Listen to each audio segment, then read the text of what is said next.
speaking of scale, we've got a man that actually built a business. Build businesses, funds businesses, and all of those things. I mean, it's most of the things that we talk about is the public markets, right? Yeah. But I think I just said, we've got Matty here. He's a seasoned investor. He knows what he's doing in the market. And all this. So let's talk about this private market, but I think before we delve into the details, right? Just tell us a little bit about yourself, man. Yes.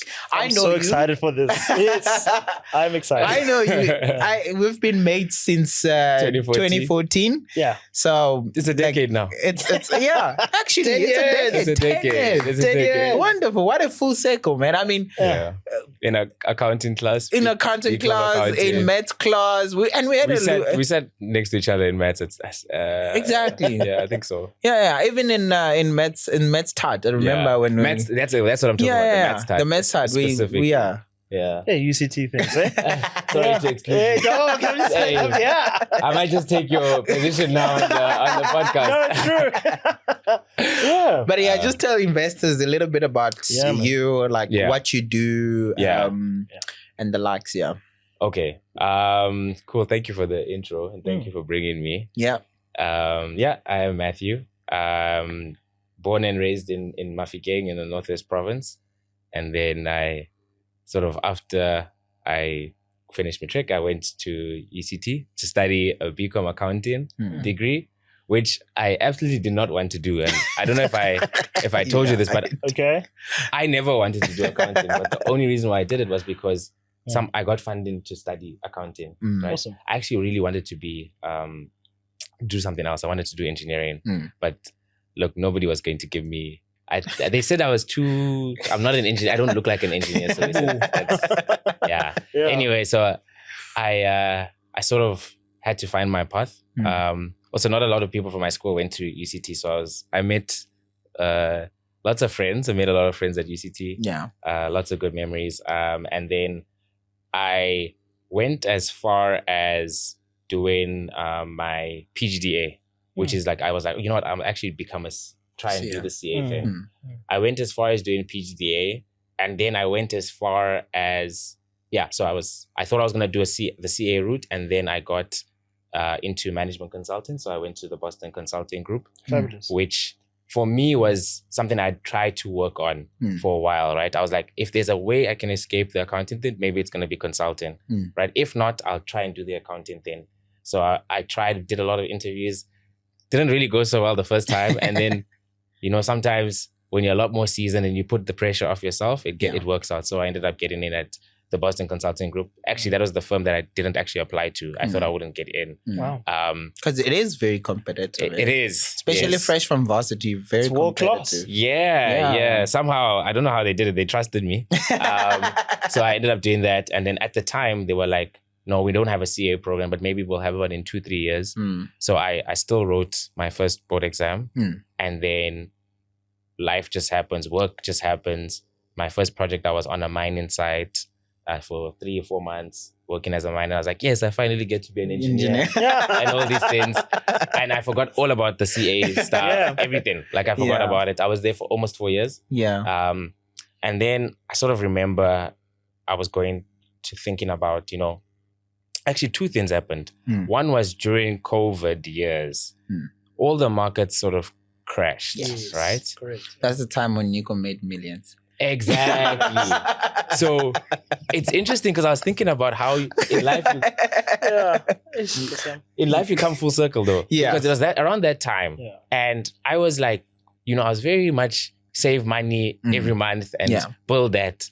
Very conservative. And then I started sort of dabbling in different shares, right? And I was like, which business? And I was very uncomfortable with it because I you can lose your money. Yeah. Used Easy Equity as my friend. And then I dabbled in doing, I invested in Capitec. I also did Cecil, by the way. Yes. When it was 30 Rand or something. It bottomed out at about 28. Yeah, somewhere there. Yeah. Wow. And then I did that. I also did a few others like Imperial Logistics because COVID pandemics and logistics needed to be there. Yeah. But funny is that everything just went up. Yeah. Right? It was not because you're special or whatever. Everything literally just went up. Yeah. And I was like, yo, you know what? this is really great. So I took it a lot more serious. Yeah. You made some money, yeah? I did make some money. Sure. And that's why I said I was sort of feeling invincible. And that's when I was like, oh, Steinhoff is next. Let me put my money in Steinhoff. Then right? But let me not detract. It was like, that's how like my investment journey started, right? Yeah. But then at the time I was still working at the Boston Consulting Group, but I would say I was always looking to go. So my feeling was I would always solve problems for large businesses. So I'd work for the big banks, help them with this specific problem, help them with this. And sometimes they take it, sometimes they don't. Yeah. And I would say I was always interested in, helping smaller businesses, ones that I could actually touch, ones that I could actually feel, and just feel like the value The there. impact is quite large there. It's not very segregated, isolated. Where you just work with one specific team. Yeah. And, sometimes, it's just like, I just felt like I wanted to be a little bit closer to the ground. And I've also felt that that's where sort of the opportunity in Africa is. So I actually thought I was going to either maybe start my own, but the ideas will not come in, right? I thought if I have access to all the knowledge from these consulting people, I get business ideas, they will not come in. Then I was like, okay, maybe I'll join a startup. Yeah. So there was a couple in South Africa that I was like talking to and seeing if they wanted to hire and so forth. And then around that time, again, I was just sort of positioning myself to join a startup. And then around that time, I think, when you put yourself in different positions, I don't want to say it's luck, but when you put yourself in different positions, other opportunities seem to come. Yeah. Right. So it's like manufacturing the luck. And then I got a DM from the company I'm working at now, which is Future Africa. We do early stage investing across the continent. And one of the managing partners messaged me and she was like, listen, I like your profile. Do you want to meet up? This is this. Our connection was we both worked at BCG. So that was one thing, but we didn't know each other. Right. And then I met her while I was really quite busy. And then she sort of sold, trust me, I was not interested in it. Right. I was like, I'm going to go join my startup or whatever. Yeah. She sort of sold the idea of this being something that is the right step in my career.